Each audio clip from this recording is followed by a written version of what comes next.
الله يتقبل منك الله يتقبل منك الله يتقبل استاذ قديم উনি এই মসজিদটা আমিনকুম ভাই মাই উনি এই মসজিদটা বানাইছে আরবি পরে মাশাআল্লাহ।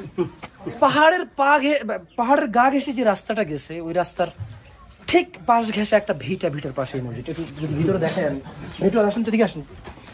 সুবহানাল্লাহ সুবহানাল্লাহ সুবহানাল্লাহ। আমরা যোহর আর আসর কসর করতে আসছি এখানে। একটু ভিতরের দিকে আসেন।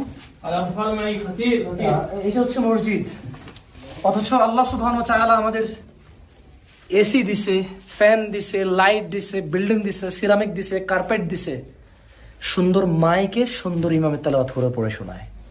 আমরা মসজিদে যাই না, বাট সুবহানাল্লাহ, আল্লাহ তাদের বরকত দিক।